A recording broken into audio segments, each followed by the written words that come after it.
Olá, minhas blaseiras e blaseiros, vocês que nos acompanham pelas amorosas e pudicas redes sociais, tudo bem? Tá no ar mais um Blá.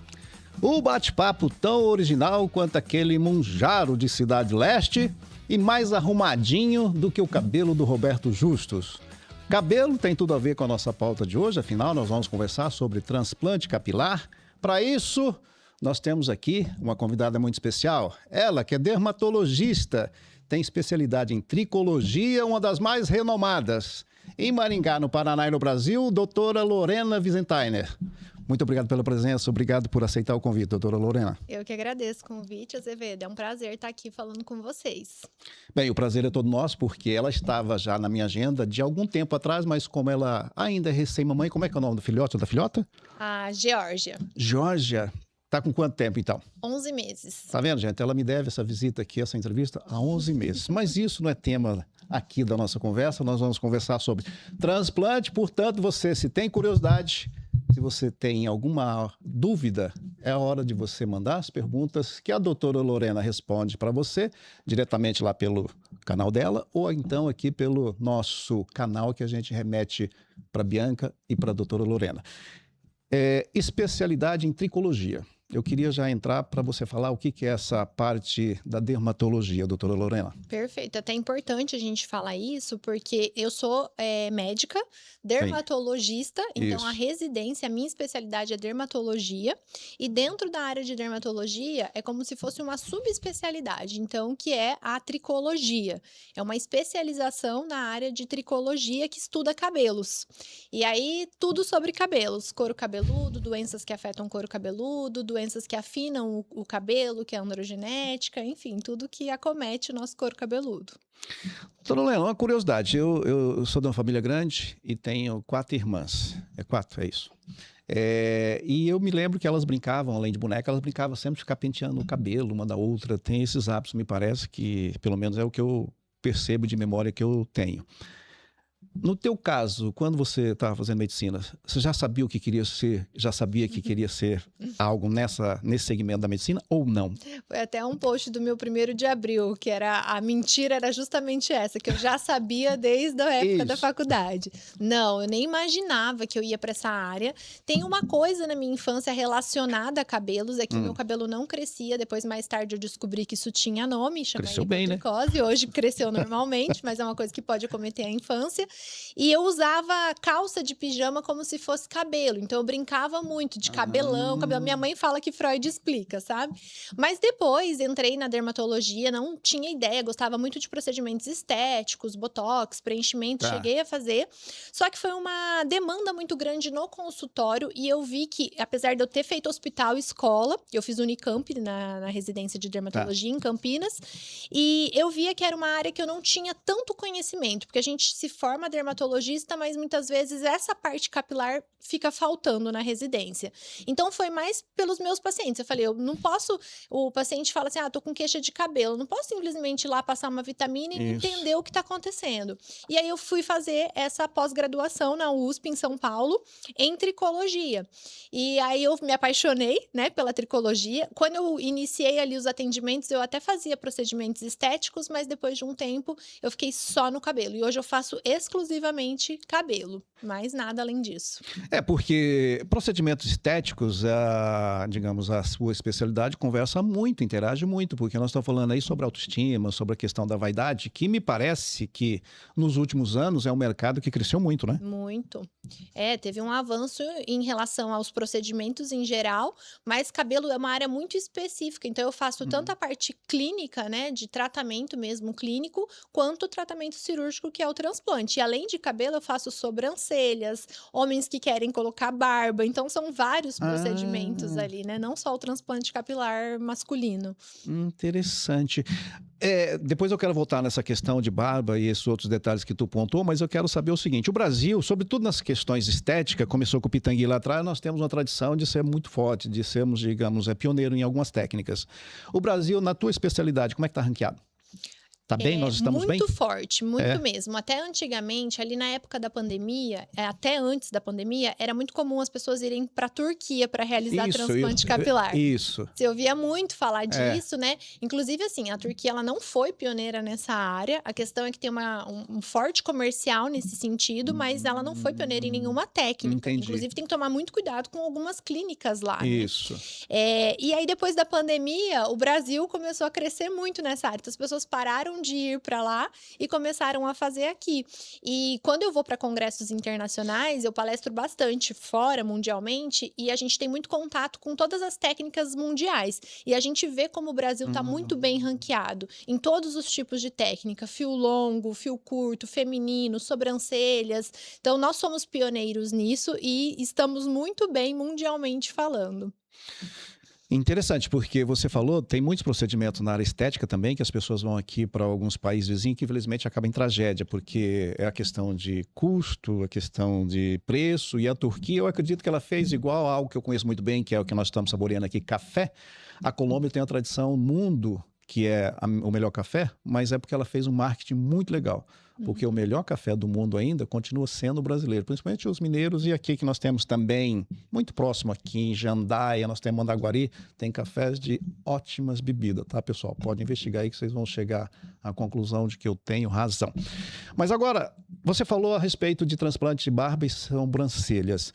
Pegando na questão, digamos, de procedimentos, o transplante para os homens tá para com as meninas o mesmo que é o silicone?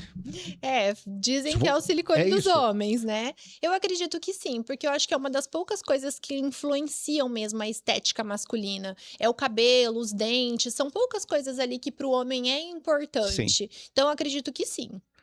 E você falou sobrancelhas. Também os meninos buscam ou só as meninas? Homens também fazem transplante de sobrancelhas. Tanto no transplante capilar, eu tenho paciente que às vezes vai fazer o transplante e aproveita para cobrir alguma falhinha de sobrancelha. Inclusive, meu pai tá super bravo comigo, porque ele esqueceu de me falar que ele queria colocar sobrancelha. Ah, é? E eu fiz o transplante dele tem um mês. E não aproveitou? Ele esqueceu de me falar que queria, eu também não acabei não perguntando. Mas a parte doadora para a sobrancelha onde? É o cabelo? É cabelo. A única questão é que tem que ficar cortando depois, porque é um fio que cresce, mas é cabelo. Tá, mas ela cresce mais do que a nossa natural? Igual o cabelo normal. Tem que cortar. A cada 7 dias tem que dar uma paradinha. Ah, então ela cresce num ritmo muito mais acelerado do que a sobrancelha normal. Do que a sobrancelha normal. Sim, cresce na velocidade do cabelo, né? Então tem que ficar cortando, tanto o homem quanto a mulher. Tem que. É fácil, né, de resolver. Sim, então, sim. com um pentinho ali, já corta. E mulheres também. Mulheres a procura é maior, mas homens também fazem. E para as mulheres também a parte doadora é o cabelo? É o cabelo. Sempre o cabelo. É a melhor escolha, assim. É o fio mais compatível com o pelo da sobrancelha. Entendi. E em termos de técnicas para transplante, homem e mulher, é parecida, é igual ou muito diferente? Nós temos algumas técnicas relacionadas à raspagem, não raspagem. Então, a gente pode fazer a técnica convencional, que é o FUE, que a gente faz a extração um por um dos folículos com a cabeça raspada. Então, essa a gente usa muito para homens, principalmente mega sessões, casos grandes. Tá. A gente tem a técnica sem raspagem, que a gente usa tanto para homens que não querem raspar de jeito nenhum, porque existe isso. Aquelas pessoas que querem um pós-operatório mais discreto, trabalham muitas vezes com a imagem, empresários. Então, a gente faz, apresentadores, inclusive, a gente faz o sem raspagem. E para mulheres, daí é sempre sem raspagem, né? Porque a gente não vai raspar nenhuma região do couro cabeludo delas. Entendi. Valério, não foi indireta dela, não. Você que falou que meu cabelo estava desarrumado e a minha sobrancelha está por cortar. Mas eu vou depois investigar, ver se você tem razão. Senão, nós vamos conversar fora do ar também, tá bom? Tá ali. Vamos aproveitar aqui e dar o recado para vocês nos acompanharem, se inscreverem lá no canal do YouTube e também acompanhar os cortes que a gente posta aqui de forma cotidiana no nosso Instagram. Diferentemente do Instagram, lá no YouTube nós já temos teimosamente mais de 2 anos fazendo este blá. Portanto, você pode acompanhar essas entrevistas, inclusive essa de hoje, que promete, nós estamos só no começo. Você pode ver na íntegra todo o conteúdo lá no nosso canal do YouTube. Portanto, aproveite e se inscreva. E eu vou pedir para o Valério Providenciano também, pegue aí com a Fernanda o canal, o Instagram. Depois que eu chamar a doutora Lorena, vocês postem aí também. Beleza, Valério? Retornando aqui, Lorena, e em termos de equipamentos, a gente vê que tecnologia na medicina é algo extraordinário. Eu converso com bastante profissionais da tua área, bastante médicos aqui, então a gente vê que questões de procedimentos invasivos tem melhorado de forma assustadora e não para. As melhores técnicas e equipamentos continua sendo daqueles que são os mais tradicionais, Europa, tipo Alemanha, Estados Unidos? Eu vi esses dias, inclusive no teu canal, um equipamento que você trouxe, que você está trazendo aí vanguarda. O que você pode falar? Tecnologia é muito importante no transplante, porque a nossa área doadora, que é de onde a gente retira os folículos, ela é finita. Então, uma vez que eu tiro o folículo dali, é como se eu pegasse uma árvore com raiz e tudo e transferisse de lugar. Então, não nasce? A parte doadora não nasce mais? Não. Se nascesse, existiria a raiz, cura da calvície. É verdade. Então, não nasce. E aí que é a grande questão, a gente cuidar do que a gente... Porque é a nossa matéria-prima, né? Então, a gente tem que cuidar da forma que é extraído. E aí, dependendo da tecnologia que você usa, você pode danificar aquela área, como cuidar dela, preservar e conseguir o máximo que ela pode fornecer sem lesionar ela. Então, eu tive recentemente agora em Cancún, no congresso, no workshop FUE, e um dos maiores... É uma das pessoas que eu mais admiro na área do transplante. Ele tinha clínica no Paraguai e na Espanha, que é o Dr. Roberto Trivellini. E ele, há muitos anos, ele está há quase 30 anos aí na vanguarda do transplante mesmo. E ele desenvolveu um equipamento que já teve mais de 10 edições desse equipamento. E ele foi atualizando. Então, a gente fala que é a Ferrari do transplante. Eu tinha o modelo anterior, que já era o que tinha de mais moderno, e agora eu adquiri a edição nova dele, que veio com algumas atualizações. Então, com certeza isso faz muita diferença, e não só a parte de tecnologia, como a associação de técnicas também faz muita diferença. Por exemplo, uma das técnicas que eu associo são a nanofat, que são células da própria gordura, que são células tronco da gordura, que trabalham com uma regeneração do tecido ali, fazendo ter uma pega maior, principalmente em casos de cicatrizes. Então, é uma combinação de coisas, tecnologia com o avanço das técnicas mesmo. Gente, muito interessante, porque isso aí, em termos de resultado e tempo também, deve ter uma diferença muito substancial, né? Muito, é um impacto muito grande no resultado. E na qualidade também para o paciente, porque se ele recupera mais rápido. Em termos de recuperação, já aproveitando então, quais são os cuidados pós-operatório que as pessoas também parecida, igual ou difere do homem para a mulher? É mais ou menos parecido. Então, no dia seguinte, a pessoa volta na clínica para fazer uma higienização ali da região do couro cabeludo. Depois, ela vai higienizando a partir do 3º dia. Aí, com uma semana, ela volta novamente para fazer a lavagem. Aí é quando a gente retira aquelas casquinhas. Sei. Por volta de um mês, existe a queda dos fios transplantados. Isso sempre acontece, tá? Tanto em homem quanto mulher.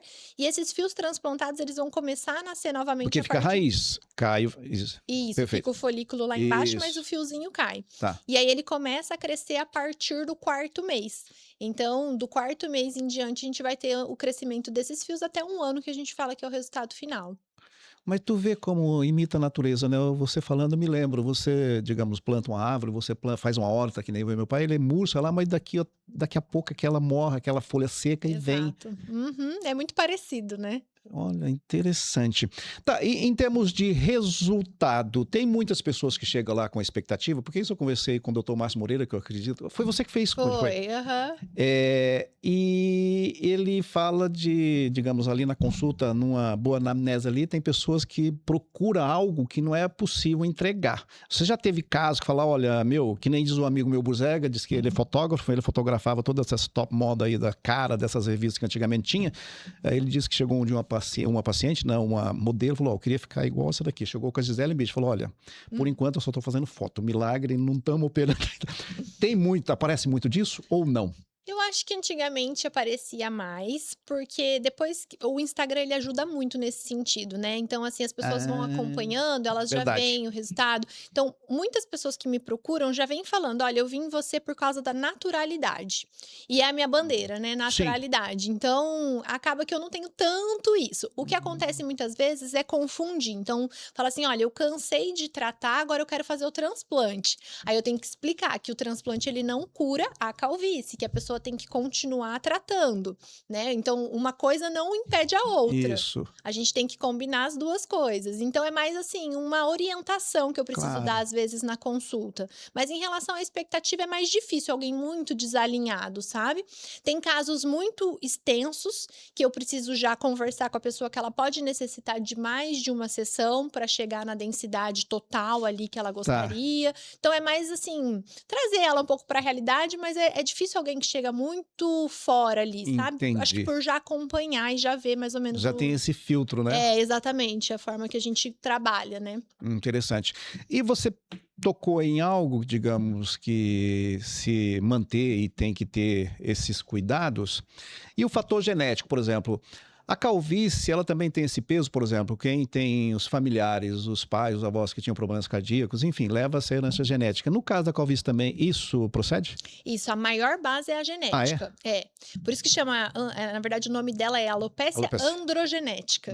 Então, a genética, ela tem que existir. Aí, por exemplo, hormônios, né, principalmente hormônios masculinos, testosterona ou derivados, ou alguns estímulos que fazem aumentar a testosterona, pode piorar. E outros fatores ambientais. Então, estresse muito importante, estilo de vida, etilismo, tabagismo, coisas que Sim. podem piorar. Charuto e vinho complica muito. Pode avançar, né? Valério, que nem diz aquela música, tudo que é bom faz mal ou engorda, tô lá. Tudo não terás, né? Valério, você não dê palpite, tá? Deixa eu conduzir aqui, você não precisa ficar participando desse negócio, não. Vou dar o recado aqui, reiterando para vocês nos acompanharem no Instagram e também se inscreverem lá no canal do YouTube, que você pode ver na íntegra todos os mais de 80 podcasts que nós já fizemos aqui. E agora nós estamos com aquela Conexão São Paulo, você pode também aproveitar e seguir e ver as entrevistas que nós estamos já agendado para esse mês de abril, mas eu não vou dar breaking news, nós vamos falar depois sobre esse assunto.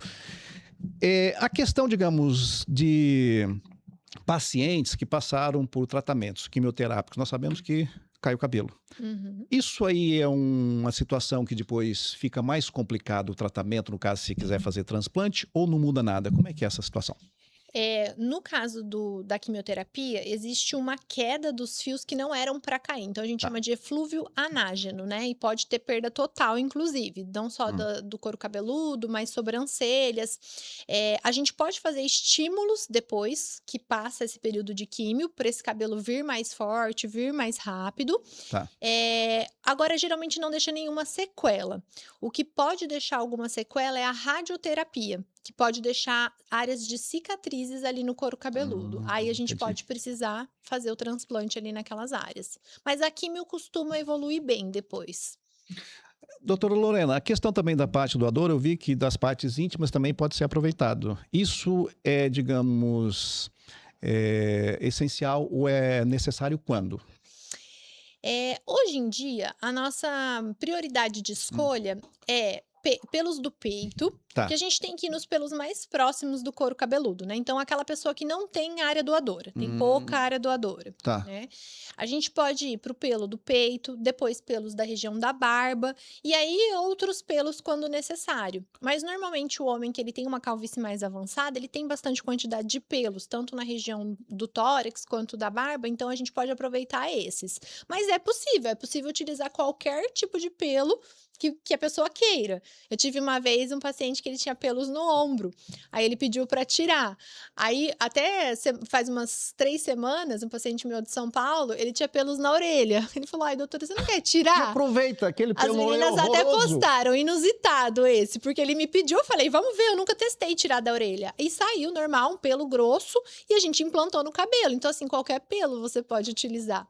A gente tem que ver ali, só avaliar a estratégia, se compensa, né, tirar de outra área, porque é tempo. E tempo na cirurgia de cabelo é muito importante. Eu falo que tempo é folículo. Uma vez que o folículo ele tá fora do corpo, ele tem que voltar rapidamente. É um órgão, é um mini órgão. Sim. Então, a gente tem que voltar rapidamente. E se eu ficar gastando tempo em áreas de extrações mais difíceis, às vezes não compensa. Então, compensa eu ir nas áreas que tem maior quantidade. E mais proximidade, né? Isso. Interessante. Se fosse o Tony Ramos, né, do jeito que ele tem aquela costa peluda que a gente vê, ele poderia vender transplante para todo mundo. E agora uma pergunta muito sem noção, tipo, tem alguém que já procurou o transplante inverso das partes para outras partes, do cabelo, da cabeça para a parte ímpar? Isso não existe, né? Sim, tem. Inclusive, é um transplante muito comum em alguns países orientais, porque elas têm pouco pelo nessa região. Tá. Então, é um transplante mais comum lá. Tanto é que os artigos publicados são mais ali da Coreia, dessas regiões. Sério. Mas eu já tive paciente que me procurou para realizar transplante mulher na região genital. Interessante. Valério, você pode, depois que você fazer a mudança de sexo, você pode fazer então, se você quiser, se tiver algum problema. Pessoal, acompanha a gente pelo Instagram e no YouTube. Se você puder, Valério, coloque aí, nem que não for agora, mas já pegou... Pode colocar então, que depois eu faço um corte com o Instagram da doutora Lorena, que nós estamos conversando sobre transplante capilar. Portanto, qualquer dúvida, se você quiser, pode participar, inclusive, aqui interagindo, fazendo perguntas direto para a doutora Lorena. Vamos voltar aqui, eu queria falar a respeito, digamos, nós falamos do Brasil, você falou da Turquia. Aqui na América Latina, nós temos algum país que, digamos, é comparado com o Brasil? Argentina, sei lá, México, ou não? O Brasil aqui na América Latina domina? Aqui no Brasil... Aqui na América Latina? Aqui na América Latina o Brasil domina, viu? Mas assim, a gente tem que olhar não só como o país como um todo, mas bons cirurgiões. Porque assim, cirurgiões bons nós temos em todas as regiões, inclusive na Turquia, que a gente estava comentando. Eu tenho colegas da Turquia que fazem o transplante de forma séria, ética, porque hoje em dia a gente tem algumas questões ali de franquias, não tô falando de todas, tá? Mas tô falando que existe esse mercado mais democrático, digamos assim, e que muitas vezes acaba sendo até um pouco ilícito. Tem uma campanha mundial que chama Fight the Fight, que é justamente contra esse mercado negro dentro do transplante capilar, que é algo que acontece. Mas assim, os países... tem bons cirurgiões em todos os países, né? Nos congressos que a gente vai internacionais, a gente vê isso acontecendo. Mas o Brasil é muito forte, o Brasil vai em peso. Geralmente, até congressos longe, assim, Alemanha, a gente vê que vai muito brasileiro. Então, o Brasil é muito forte nessa área. Porque o Brasil, as pesquisas, as estatísticas mostram que, em termos de procedimentos estéticos, o Brasil está lá no topo, né? E transplante capilar, como eu falei desde o início aqui da nossa conversa, tem tudo a ver com essa questão da autoestima. E esse fator autoestima, já pegando, ele tem uma mudança muito forte quando você, digamos, faz os procedimentos, seja para os meninos ou para as meninas, você sente essa mudança? Porque você acompanha, imagino, durante o período. Demais. A gente vê, assim, que isso, às vezes, é um gatilho para outros cuidados que vêm depois. Então, o homem, às vezes, nem ligava tanto. Às vezes, é até a esposa que carrega ele até o consultório. E ele tá lá, ele fica lá e ele fala assim, tô aqui por causa dela, não sei o que eu quero. Aí, ok, a gente faz, depois a gente vê essa mudança. Falando, nossa, doutora, eu não tinha ideia do quanto eu precisava. Às vezes eu abro a foto assim dele antes né? Ele fala assim: "Meu Deus, eu não tinha noção que eu tava assim". Então a gente vê essa autoestima melhorando, porque rejuvenesce muito. Eu acho que cabelo, por isso que ele é tão importante, ele rejuvenesce. Cabelo branco não envelhece o homem, mas a perda do cabelo envelhece. Então, a gente vê isso, né? É muito marcante. E até a gente estava conversando sobre a questão de outros países. Eu tenho muitos pacientes dos Estados Unidos, de outros países que vêm no Brasil para realizar, porque eles falam justamente desse nosso jeito de fazer a medicina diferente, mais humanizada, que eles não conseguem. Então, às vezes, eles querem explicar algum detalhe para um médico lá que atende um americano, alguma coisa assim, eles são mais frios, não rola, eles falam assim, não consigo, porque eles não entendem o que eu quero, não vão fazer do jeito que eu quero. Então, eles buscam o médico brasileiro por conta disso, que a gente é mais sentimento, assim, né? Nós sul-americanos, a gente consegue ter essas percepções, né? É muito mais sutil, porque às vezes fica difícil a pessoa também compreender qual que é o desejo. E o americano, ele escala, né? Ele não está preocupado. Ele quer fazer o serviço, mas não está preocupado com essa coisa. E ele não vai fugir ali daquele protocolo que ele está habituado, ele não vai, né? Então, a gente vê muito isso. E, às vezes, é um detalhe ou outro que faz muita diferença na vida da pessoa, né? Tá, mas eu imagino que em termos percentuais, é claro, eu só queria saber, mais ou menos, em termos de números, o que representa transplante capilar dos homens e das mulheres? 70, 30, 80, 20, como é que é? Antigamente eu tinha muito mais público masculino. É porque eu vi que aumentou. Eu tenho algumas amigas jovens, doutora Lorena, que fizeram aqui essas entradas, médicas, sim. inclusive. Eu tenho muita paciente mulher hoje em dia. Eu acho que vamos colocar uns 40% mulheres e 60% Nossa, é homens. um número interessante, quase a metade. E eu tô colocando tudo, né? Sobrancelha, todas as pacientes de transplante. E em termos de fazer o procedimento, digamos, de implante de sobrancelha, os cuidados com o transplante, digamos, capilar, é o mesmo que ela tem que ter? O protocolo é muito diferente? Mesmo, a recuperação acaba sendo bem mais rápida ali da região das sobrancelhas, né? Pode formar algumas casquinhas, daí a partir do 7º dia também já pode lavar, e depois o trabalho dela vai ser cortar os pelinhos, digamos assim. Mas elas falam, né? Ai, que trabalho ótimo, porque mulher que não tem a sobrancelha faz muita falta, né? E aí é esse o trabalho que ela vai ter, de só cortar. Então é tranquilo, é um pós bem tranquilo.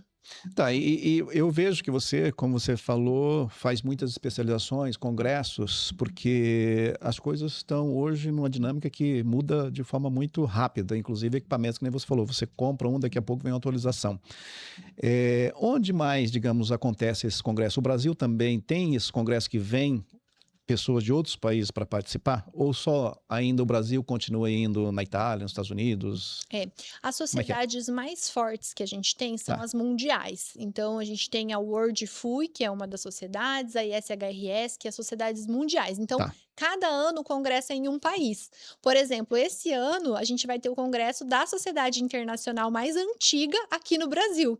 Mas ano passado foi na Alemanha. Então, cada ano é em um país. A gente tem as sociedades brasileiras também, mas as internacionais são mais fortes.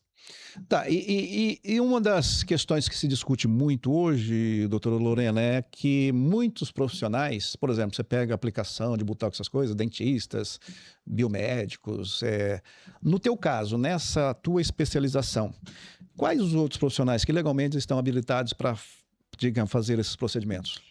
É um procedimento médico. Aí, assim, a nossa equipe, ela é multidisciplinar. Isso. Mas é uma cirurgia. Então, ela só pode ser realizada por um médico. Tem partes específicas do procedimento que só o médico pode. Desde a indicação, os tratamentos, anestesia, extração, pré-incisão. Então, isso tem que ser médico.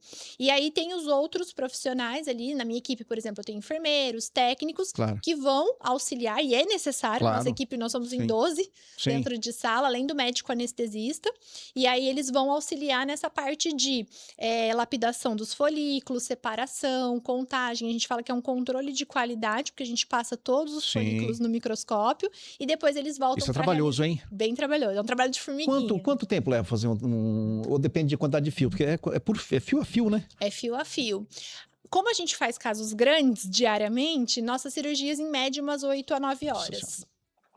Dormindo, né?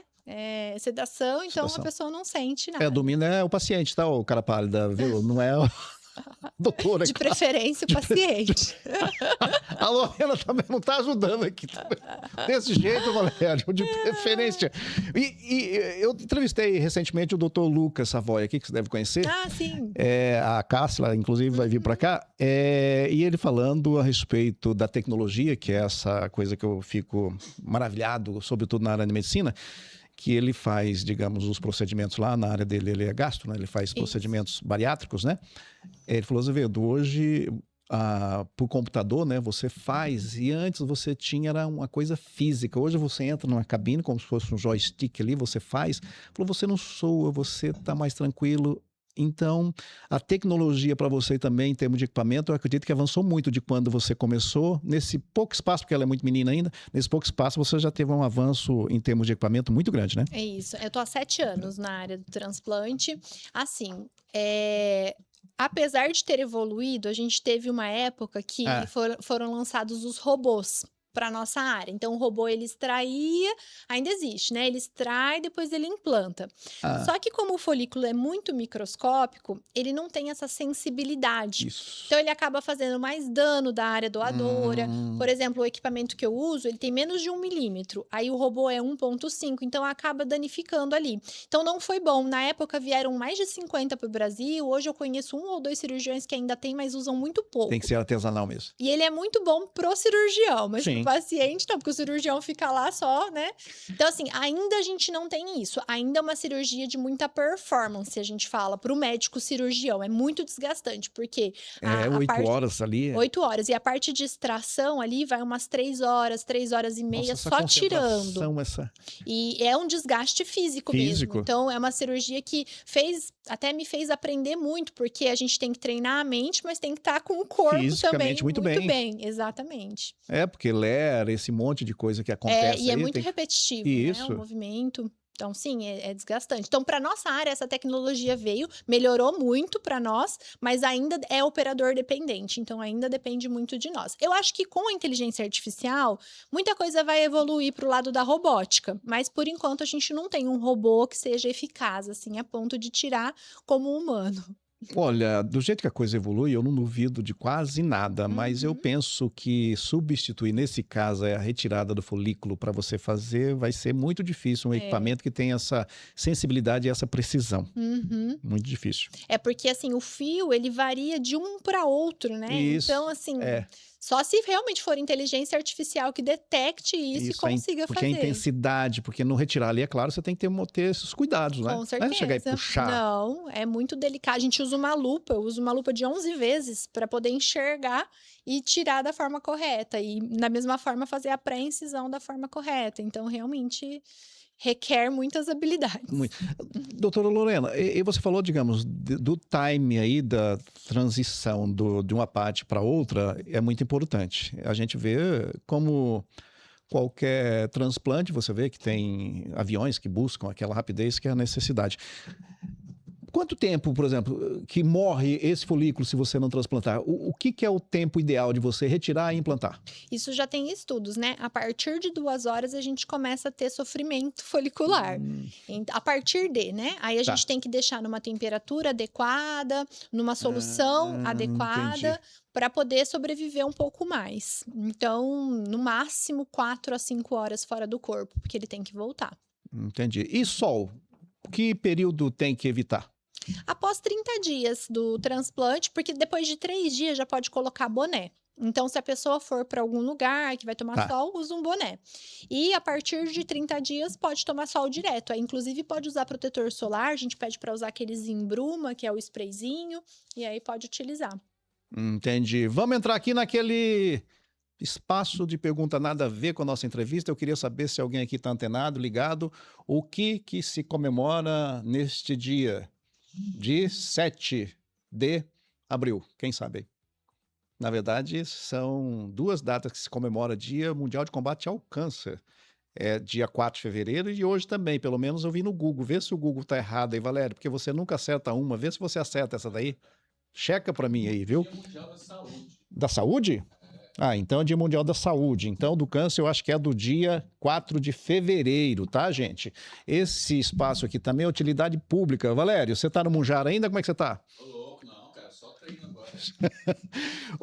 Vamos voltar aqui para a nossa conversa, que não tem nada a ver com o Munjaro aqui. Nós estamos falando sobre transplante capilar com uma das mais renomadas especialistas aqui em Maringá, no Paraná e no Brasil, doutora Lorena Visintainer. Pode ter relação com o Monjaro também, hein? Que eu tô recebendo muita queda de cabelo por uso de Monjaro lá no consultório. Virou um surto. Eu sei que nos restaurantes que eu frequento, o pessoal tá numa reclamação danada de que o Monjaro derrubou muito aí.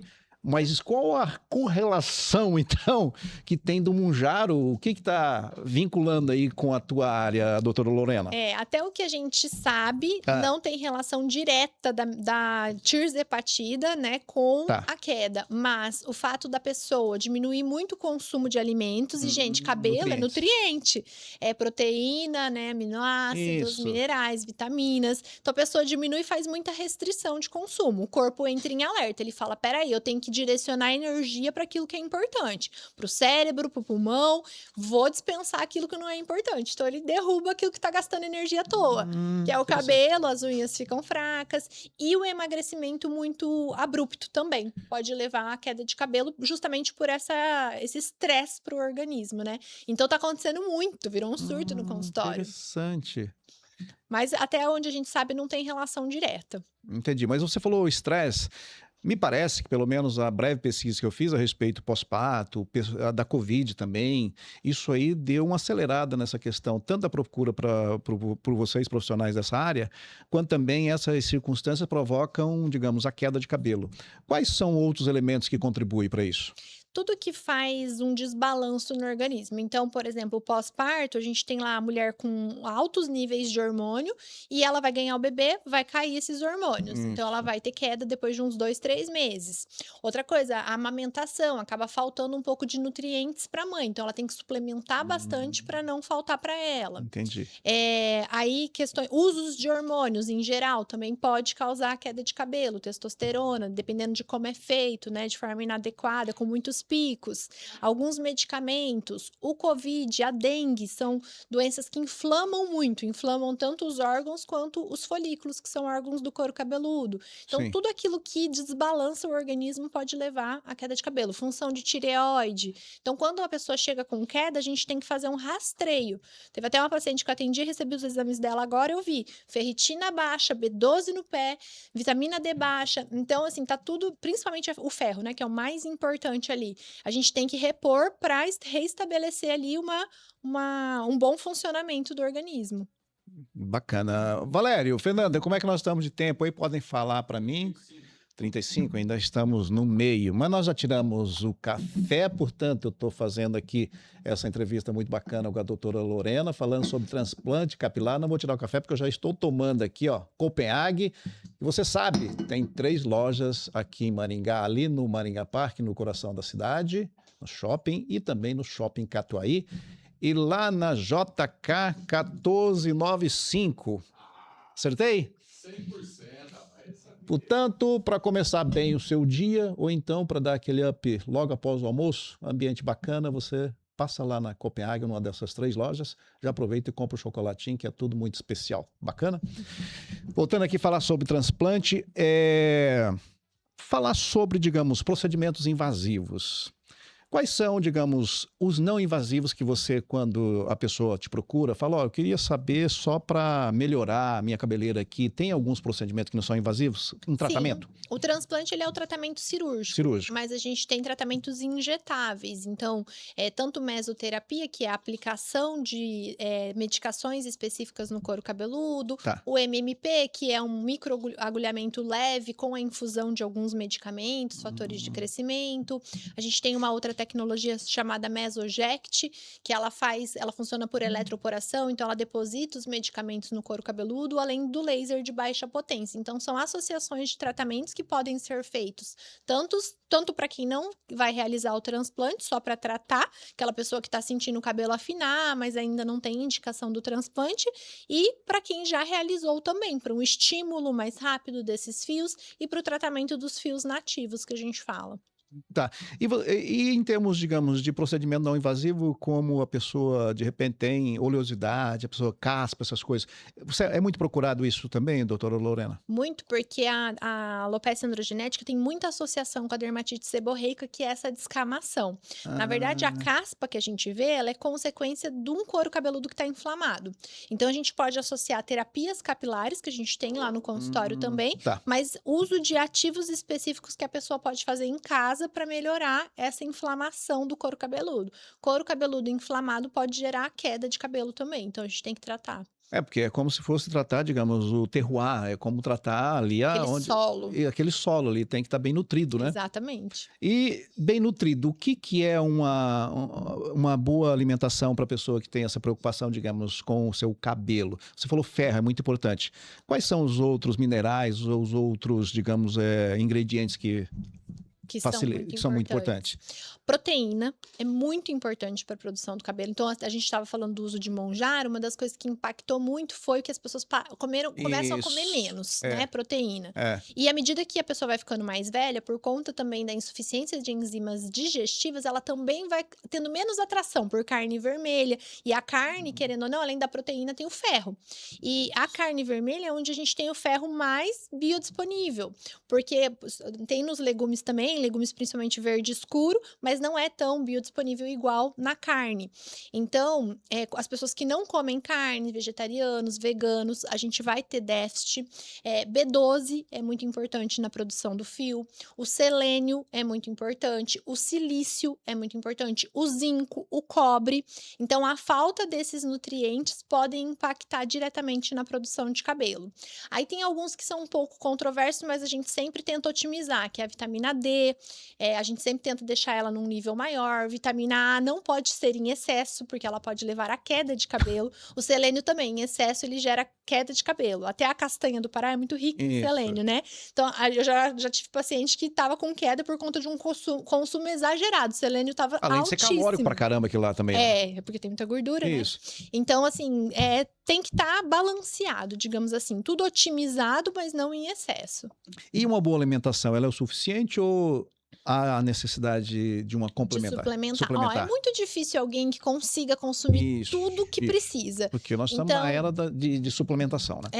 Eu gosto muito da suplementação, em especial pacientes que a gente vai começar a estimular. Então, por exemplo, eu vou começar a fazer um tratamento, eu sei que aquele corpo vai ter que tirar nutrientes de algum lugar para produzir. Vai ter que buscar, né? Vai ter que buscar. No pós-transplante, você vai produzir 10 mil fios de uma vez. Então, eu gosto de associar uma suplementação que seja baseado ali no que o cabelo precisa. E digamos, na consulta, quando o paciente chegou lá e quer fazer, digamos, um tratamento, um procedimento, muitas situações você, digamos, tem que trabalhar para falar, olha, o que você precisa, na verdade, é isso ou não isso, ou é só um tratamento, você não necessita nesse momento de um transplante. Muda muito ou geralmente ele já chega, como você falou, que as redes sociais facilitam até o teu trabalho lá, que ele já chega mais ou menos com uma noção. Mas tem muita mudança do que ele quer e o que você pode fazer? Geralmente, o paciente ele vai mais para me ouvir, né? O que eu vou indicar. E aí, eu sou muito sincera. Então, se eu vejo que na avaliação que eu fiz ali já tem uma perda definitiva, eu já vou indicar o transplante, porque eu sei que com o tratamento sozinho, ele não vai conseguir alcançar aquilo que ele quer. Eu falo que o transplante ele é o tiro de canhão, né? Mas sozinho também não resolve tudo. Então, aí às vezes a paciente não tem essa perda definitiva, só tá começando a perder, e vai muito da expectativa também. Tem gente que fala assim, doutora, se ficar do jeito que tá, eu não continuar perdendo, eu tô feliz. Então, peraí, vamos tratar pra gente conservar, né? Não vamos fazer o transplante. Então, a partir da consulta, eu consigo ir para um lado ou para outro. Tá. E eu vi algo interessante que eu estava bisbilhotando, como eu te disse, para fazer essa entrevista aqui altamente técnica e inteligente aqui com a doutora Lorena sobre transplante capilar. Eu vi a questão da hairline, me chamou a atenção. Entre os meninos, homens e as mulheres, tem muita diferença? Muita. E vamos explicar o que é a hairline, então, primeiro, doutora Lorena. Fala aí para as pessoas. A hairline, ela é esse desenho da linha de implantação, né? A linha capilar. E essa coisa horrorosa aqui, gente, que eu falo... É isso aqui, ó, que tá esquisito. Desculpa, doutora Lorena. Tiraram onda aqui. A minha hairline tá uma M. Vamos lá. E a hairline, ela, nas crianças, ela é muito parecida, assim. Então, você vê um menininho e uma menininha, você não consegue identificar muito por aqui. Aí, à medida que o homem vai entrando na puberdade, começa a se diferenciar da mulher. Então, ele começa a abrir um pouquinho as entradas. Mesmo quem não tem calvície, pode ter um pouquinho de entrada. É normal esse desenho masculino. Por isso que na hora que a gente for fazer, tem gente que tem mais, tem gente que tem menos. O meu já passou dessa fase. O meu... Nossa, e tá desarrumado mesmo, pelo amor de Deus. Dá pra gente baixar a hairline aqui, ó. Fica bonita. Tá vendo? Já vou ter que ir lá no consultório, na clínica do doutor Dá pra Lorena. você fazer sem raspagem, porque eu acho que o seu é só aqui na frente, Olha né? só, eu tenho... Parte doadora tem aqui, Parece que sim, parece ser boa. Não, vou deixar crescer então, depois nós vamos lá, porque já quase faz... Desculpa, tem um pedido de novo. Falando sobre a highline, porque isso é importante, porque, digamos, é a cara, digamos, é a coisa mais visível do cabelo, é essa highline. E você perguntou sobre alinhamento de expectativa, às vezes acontece, o homem fala assim, eu queria assim, daí eu mostro pra ele, né, eu pego lá a hairline do Brad Pitt, ó. Do Roberto Justo, do Sansão, não vai ter jeito, meu amigo, não tem jeito. Não, eu até mostro, falo assim, ó, até mesmo o Brad Pitt tem um pouquinho de entrada, então é importante a gente manter isso pra ficar bonito, natural, né, às vezes é um cara mais jovem, mas ele vai chegar lá nos seus 50, 60, então imagina ficar com uma muralha aqui na frente, né, aí eles vão vendo, eles falam, nossa, realmente eu nunca tinha observado. E a mulher, ela normalmente é mais arredondadinho aqui o desenho, né? Então, quando a mulher, ela tem entradas, às vezes tem aquelas mulheres que é familiar, né? Ela tem um pouquinho mais de entrada, muitas vezes ela fica incomodada, porque fica um rosto meio masculino, então ela não quer prender o cabelo, não usa penteado. Isso. Então, elas fazem para fechar essa entradinha, para o desenho ficar mais feminino. Então, tem essas diferenças sim. E tem diferença de etnia. Por exemplo, o oriental, ele tem uma linha mais arredondadinha, lembrando um pouco mais Isso, feminino. verdade. O africano, ele também ele é bem quadradinho, assim, aquele cabelinho na régua que Na a gente régua, fala. Diferente do caucasiano. O caucasiano, o padrão dele é ter um pouco mais de entradas. O meu caso aqui, eu não sei se eu sou caucasiano, porque na verdade eu sou norueguês, né? Deve ser essa parte aí que a doutora Lorena está falando, porque eu sou parente da família de Thor, como eu sempre falo, direto da linhagem de Odin. Mas a questão, digamos, do envelhecer, os cabelos brancos, quando é transplantado, digamos, a pessoa tem a meia idade, aí seus 30 e pouco, 40 anos, como é que é o envelhecer? É normal ou difere do que foi transplantado do que era natural dele? Não, o transplante tanto de fios escuros quanto brancos é normal. Então, se eu transferir ele branquinho, ele vai nascer branquinho. Se eu transferir ele pretinho, pode ser que um dia ele fique branco. Ele é exatamente aquilo que é transferido. Por exemplo, o seu, né? Ele tem mais branquinhos aqui na lateral e aqui. Atrás, você parece ter mais escuro. Ela Então, nem viu, já tá sacando, olha não, só já que vi olhar. aqui. Então, se a gente transferir os fios daqui, você vai ganhar fios mais escuros. Até por isso que às vezes acaba rejuvenescendo um pouco, Isso. porque a pessoa ganha fios mais escuros, fica mais grisalho, assim, né? Mais mesclado. Interessante. Valério, eu acho que nós estamos aí próximo do final. Me diga aí quantos minutos nós já estamos. Para os 56 já, Valério? 4h30. Ah, bom, porque eu e a doutora Lorena a gente fala bastante, mas também não vamos exagerar, né? Sabia que faltava muita coisa assim. Doutora Lorena, você está se tornando aquilo que você pensava em ser quando crescesse? Eu acredito que sim, mas não só profissionalmente, acho que como um todo, assim, família, mãe, eu me vi, assim, uma pessoa que me dedicasse à minha família, com filhos, muito bem casada, e que me dedicasse muito à minha profissão também. Eu aprendi isso dentro de casa. Eu sou filha de professores universitários, então a vida inteira meus pais estudaram muito. Em casa, assim, era estudo, estudo, estudo, era normal eu ver esse ambiente. Então eu cresci dentro desse ambiente e hoje, se eu fico, às vezes, meio parada, eu já fico me sentindo desocupada, sabe? Então eu preciso estar fazendo alguma coisa, estudando, fazendo alguma aula, escrevendo livro. E então acho que eu sou muito realizada, tanto na minha família quanto profissionalmente. Tá, eu esqueci de falar desse atributo também da doutora Lorena, escritora. Você escreveu 2 ou 3? 3 livros. É da tua área? É poesia, romance? O que você escreveu, doutora Lorena? Não, são livros em coautoria com outros autores, mas quem encabeçou fui eu e uma sócia minha, que é a doutora Thalita Carlesso, que ela é de Uberlândia. A gente tem uma escola de pós-graduação, chamada Hair Academy, que é voltada para médicos. Isso onde? Ela é uma escola, a parte prática acontece tanto aqui em Maringá quanto em Uberlândia. E o conteúdo é online. Então, a gente faz mentorias e tem aulas online. E aí, a gente começou com um livro de transplante capilar. Depois, a gente escreveu o primeiro livro, esse foi o primeiro brasileiro, de transplante capilar FUE. Depois, escrevemos o primeiro livro mundial de transplante de sobrancelhas, por isso que eu falo para você que o Brasil está na vanguarda disso. Na vanguarda. E o terceiro livro, que foi ano passado, que foi o de transplante, que foi o de terapias regenerativas na área médica. Então, tratamentos regenerativos que a gente estava comentando, como a nanofet, células tronco. É porque essa questão, digamos, da doação, ela só é permitida da pessoa para ela mesma ou tem, se for, digamos, consanguíneo aí, tem como ser de terceiro? Inclusive foi o tema da minha aula, no congresso que eu fui agora em São Paulo, que é o transplante capilar halogênico. O folículo, ele é um órgão que ele tem menos resposta imunológica. Então, existe sim a possibilidade de transferência de uma pessoa para outra. Eu fiz um teste, eu e meu pai. Então... O pai dela? Como é que é o nome do teu pai? Jesuí. Seu Jesuí, o senhor tem que cobrar, porque ela está fazendo o senhor aí de experimento. Cobaia. Isso, está fazendo de cobaia. Tem que ver isso aí, como é que vai ficar, tá? Não, e ele que quis ainda. Ele acordou no meio do transplante para saber se já tinha feito do meu para ele. Então, você ele foi a doadora, no caso? científico. Ele é cientista. E aí nós estamos avaliando. Então, assim, a gente fez um primeiro em 2024, teve 50% de integração. E agora fizemos novamente. Aí a gente ainda não tem o resultado, que faz um mês que eu fiz o transplante dele. E é uma coisa que a gente teria que ver. E não dá para fazer isso comercialmente falando, até porque tem toda uma questão ética, jurídica, né? Claro. Mas isso seria uma possibilidade, né? A gente tem que estudar mais para saber melhor. Eu entrevistei recentemente aqui uma amiga, a Vanessa.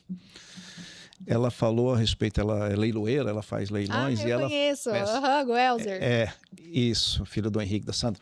E ela falou a respeito de algumas coisas que ela leiloava. Eu falei, qual foi a coisa mais diferentona e estranha que você falou? Uma das coisas foi cabelo, porque diz que vem muito cabelo, importa-se muito irregular cabelo, e aí toma e depois leiloava. Cabelo, mas daí o fio, né? O fio. Uhum, nossa, que inusitado. Não, inusitado. Eu falei, poxa, e diz que é caríssimo para você comprar cabelo. E aí eu vejo que realmente essa questão de peruca, que antigamente era uma coisa bem esquisita, hoje as pessoas têm procedimentos que fica muito natural, porque eu tenho amigos, inclusive um amigo comum que nós falamos aqui, o Dr. Márcio, que fica muito tranquilo, você nem passa desapercebido, você nem sabe que a pessoa fez esse procedimento, né? Então, isso é uma maravilha para os homens, né? E para as mulheres também, é claro, né? Com certeza, é naturalidade, né? Algo muito importante. E aí até essa questão do transplante halogênico entra também essa questão de vendas, né? Imagina se a pessoa quer vender o cabelo dela para outra pessoa. Aí vira um tráfico, tipo, de órgãos, né? Então tem que tomar cuidado. Verdade.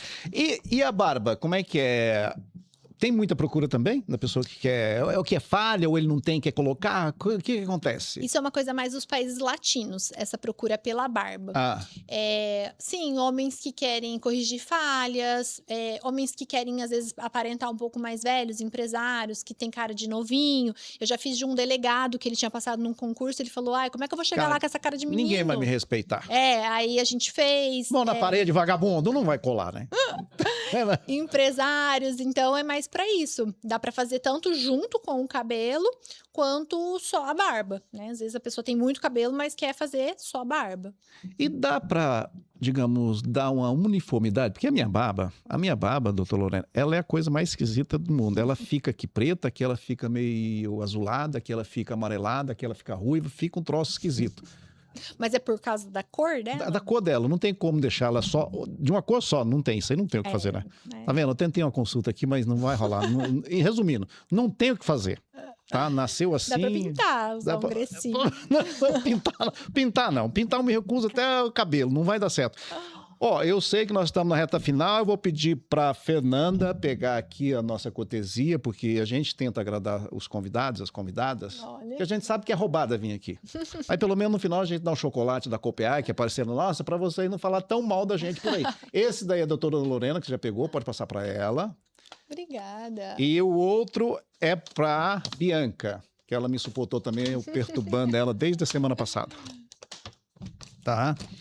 E as opções foram poucas, porque eu não sei se você foi lá, mas vendeu, não sobrou nada. Não sobrou nada lá na conversa. Só tá as prateleiras. Passa lá pra você ver. Mas não tem nem café pra tomar lá. Essa Páscoa aí zerou o estoque. Pós-Páscoa ainda. Zeraram os estoques lá. Eu queria te agradecer e deixar aí para algum recado ou alguma questão que de repente passou batido pelas limitações aqui desse host. Se você quiser, pode falar. Fique à vontade, doutora Lorena. Eu acho que hoje é um procedimento que ele se adequa muito a todo estilo de vida, né? Antigamente, quem tinha que raspar, não tinha jeito. Hoje a gente tem a opção sem raspagem. Às vezes o que assusta muito é assim, será que dói? Será que não dói? A gente não falou de dor, né? Verdade. É um procedimento que é muito tranquilo pós-operatório. Se for ter algum incômodo, é na área doadora, que é onde retirou. Mas é por um curto período, nada que um analgésico simples já não resolva. Geralmente é próximo de uma semana ali. Até meu pai fez um depoimento, eu nem sabia que as meninas iam gravar ele, e elas gravaram, eu achei tão engraçadinho, assim, que ele falou, não é porque é minha filha, não. E realmente, ele falou ali a verdade de como foi o pós dele. Então, acho que às vezes as pessoas pintam como algo muito monstruoso e é muito mais tranquilo. Muitos pacientes falam, né, nossa, doutora, se eu soubesse que era tranquilo assim, tinha feito antes, eu tava fugindo. Homem foge, né, de procedimento, não tem jeito. E eu vejo que as mulheres já não, elas não estão nem aí. Agora, os homens, eles fogem um pouco. Se puder evitar, se puder... Então, acho que a gente tem que quebrar um pouco esse tabu, porque realmente é algo que traz muito benefício, né, para eles. Isso é importante. Ó, e se você ainda tem aquele estigma ou tem aquele ditado de que é dos careca que elas gostam mais, isso é só falácia, tá? É você que é covarde, não tem a coragem, como a doutora Lorena colocou. Nós temos que ir atrás, porque a vaidade, a autoestima também pode muito bem fazer parte do nosso cotidiano, nossas vidas. É verdade. Te agradeço muito. Eu sei que eu te incomodei bastante tempo aí para você vir aqui bater esse papo. Espero que tenha gostado. E em outras oportunidades, espero poder levar um blá novamente contigo. Eu que agradeço, é um prazer estar aqui. É muito gostoso poder falar daquilo que eu faço todos os dias com muito amor. Então, obrigada pela oportunidade. Nós que agradecemos e também agradeço a vocês que toda semana nos aturam aqui. Nós estaremos na próxima semana com mais um Blá, trazendo aqui pautas interessantes e vocês podem participar daquele jeito que todos vocês sabem, pelo Instagram ou então acompanhando a gente no YouTube. Até a próxima. Tchau.